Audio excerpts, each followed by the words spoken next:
कविता आई. अतिशय भावनाविवेश करणारी अशी कविता कवीने आईचे छत्र हरवल्यानंतर होणारी व्याकुळता आणि आईच्या प्रेमाची उणीव या कवितेत व्यक्त केलेली आहे. कवीला नंतर जीवन जगताना खूप ऐश्वर्य यश मिळालं, पण आईची उणीव त्याला नेहमी आपल्या जीवन जगत असताना जाणवत राहिली. अशी ही कविता मी आज सादर करत आहे.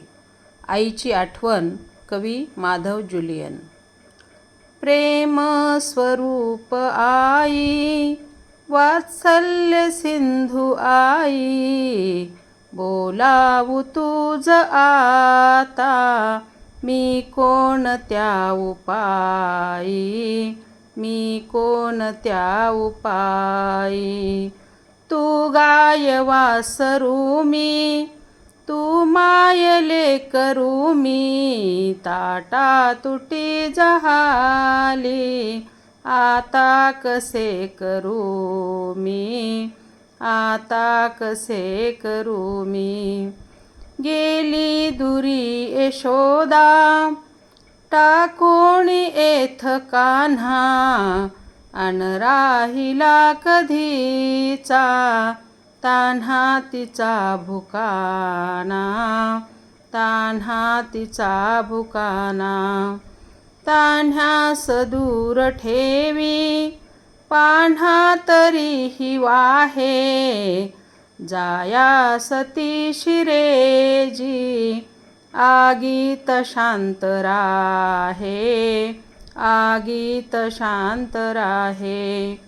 नैष्ठुर्य त्या सतीचे, तू दाविले समाते, अक्षय ऋत प्रभूचे, सामिप्य साधण्याते, सामिप्य साधण्याते. नाही जगात झाली आबाळ या जीवाची, तुझी उणीव चित्ती आई तरीही जाची, आई तरीही जाची. चित्ती तुझी स्मरेना काहीच रूपरेखा, आई हवी म्हणोनी, सोडीन जीव हे का, सोडीन जीव हे का. विद्या धन प्रतिष्ठा लाभे आता मलाही, आई विना परी मी, हा पोर काच राही, हा पोर काच राही.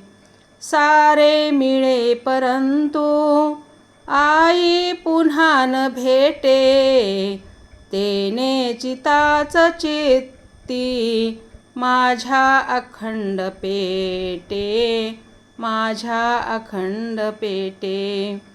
ही भूक पोरक्याची होईन शांत आई, पाहून या दुजांचे वात्सल्य लोचनाही, वात्सल्य लोचनाही.